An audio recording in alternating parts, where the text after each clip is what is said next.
Exclusive. Andrew accuser Virginia Giuffre claimed Royal knew about pedophile Epstein abuse. Newly released U.S. files show Virginia Giuffre claimed Andrew Mountbatten Windsor knew about Epstein's exploitation of underage girls. Disgraced Andrew Mountbatten Windsor knew about Jeffrey Epstein's abuse of underage girls, claimed Virginia Giuffre. Bombshell U.S. documents show. Buried within 23,000 pages of files, images, and emails released by the House Oversight Committee is a transcript that contradicts the former royal's denials on BBC Newsnight that he knew nothing about his spouse's criminality. Previously, Giuffre has spoken of her own claimed abuse at the hands of the former Duke, which he categorically denies. Still, it has never been claimed before the King's brother knew about Epstein's underage abuse.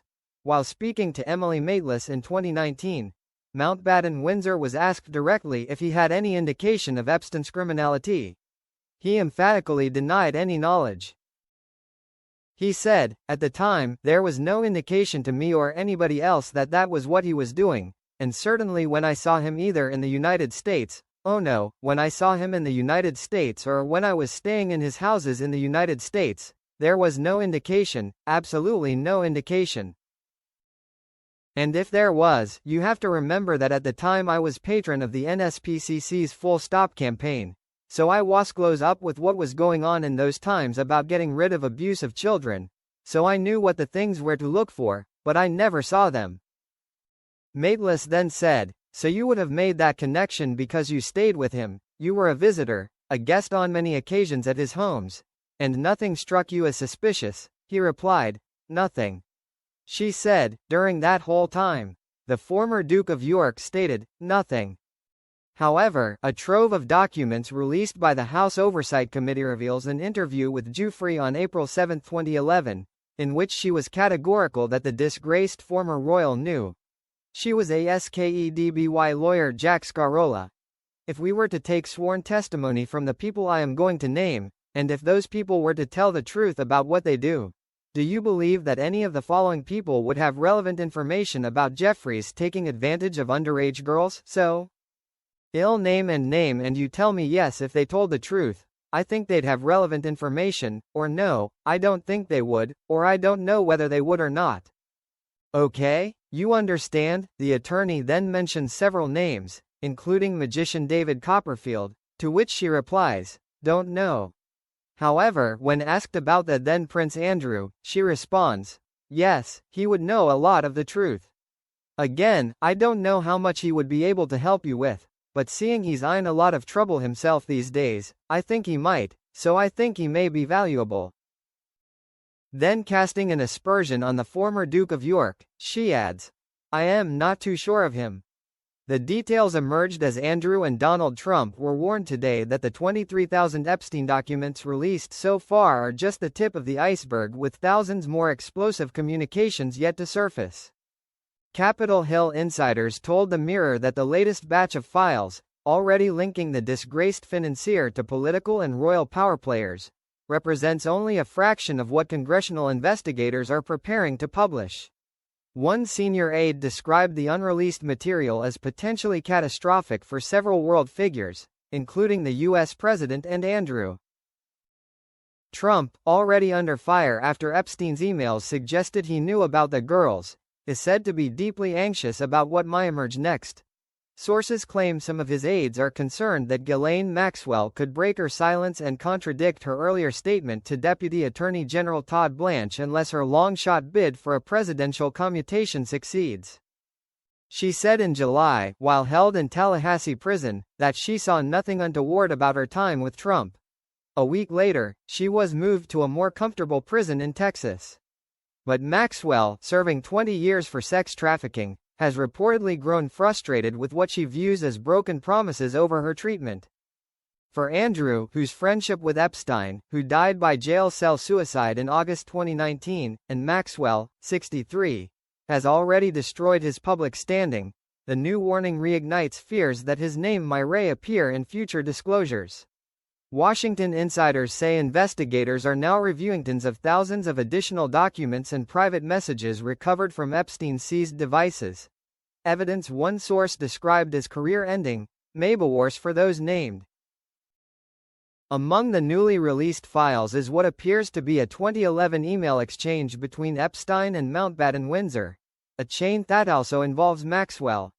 The documents show the disgraced socialite, the daughter of crooked tycoon Robert Maxwell, forwarding a mail on Sunday press inquiry from a journalist named Mark Cohen, who wrote, "FYI, following up on my email of this morning. Again, I have no intention of responding unless you direct otherwise." Maxwell then sends the message to Epstein, who promptly passes it on to someone listed simply as the Duke. Andrew appears to fire back almost immediately, sounding baffled. "What? I don't know any of this. How are you responding?" Epstein's reply, riddled with typos and dripping with sarcasm, reads, "Just got it 2 minutes ago. I've asked lawyers to send a letter. Not sure, it's so salsisu, sick, and ridiculous. I am not sure how to respond. The only person she didn't have sex with was Elvis." Andrew then seems to respond with a note of desperation. "Please make sure that every statement or legal letter states clearly that I am not involved and that I knew and know nothing about any of these allegations. I can't take any more of this my end." A response read. The newly released emails include a message in which the late financier states that Andrew did have his photograph taken with Giuffre. The former Duke, who has been stripped of his titles, has previously stated that he did not recall meeting her and suggested that the image showing them together may have been doctored. Giuffre, who took her own life earlier this year, alleged in her recently published autobiography that she had sex with Andrew on 3 occasions as a teenager after being trafficked by Epstein and Maxwell. Andrew has consistently and strongly denied the allegations.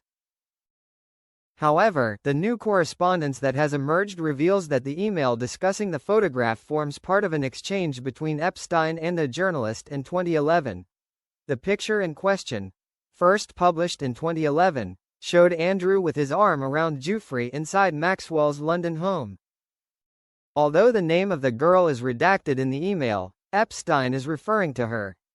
At the time, Ms. Giuffre had spoken to the Mail on Sunday, which published both the photograph and her account of meeting Andrew while traveling with Epstein. In the email, Epstein wrote to the journalist, "The girl has fled the country with an outstanding arrest warrant. The sick, after she accused others, said in writing that has no credibility. She was never 15 years old working for me. Her story made it seem like she first worked for Trump at that age and was met by Ghislaine Maxwell. Total horseshit. The Daily Mail paid her money. They admitted it, with the statement that it took money to coax out the truth. Yes, she was on my plane, and yes, she had her picture taken with Andrew, as many of my employees have. I have never misled you. This girl is a total liar. Authorities should check her Australian immigration form. I will ask if they will cooperate, Prince People." Andrew continues to face scrutiny over his association with Epstein and Maxwell, although he maintains that he had no involvement in or knowledge of their alleged criminal activities. Meanwhile, Trump biographer Michael Wolff has claimed that major media outlets have refused to publish more than 100 hours of videotaped conversations he recorded with Epstein. Speaking on the Inside Trump's Head podcast, Wolff said, "Everybody has been pitched. There is almost no outlet, streamers, networks, cable stations and book publishers, who hasn't been pitched on this story. Everyone saying no." He dismissed the idea that the tapes were rejected because Epstein was unreliable, insisting instead, they are scared. They are scared of being sued by the Trump administration. They are afraid of what Donald Trump will do. Remember, Donald Trump has repeatedly, at every instance, turned to the media outlets, and if he doesn't like what they do, he sues them. Following the release of the files, the White House fiercely hit back at claims made, including the suggestion that Trump knew about the girls and spent time with one of the pedophile's victims. Press Secretary Caroline Leavitt issued a fiery statement accusing House Democrats of selectively leaking private correspondence to paint what she described as a false and malicious picture of the president. She called the allegations a politically motivated smear. The Democrats selectively leaked emails to the liberal media to create a fake narrative to smear President Trump, Leavitt said. The unnamed victim referenced in these emails is the late Virginia Giuffre, who repeatedly said President Trump was not involved in any wrongdoing whatsoever and couldn't have been friendly to her in their limited interactions.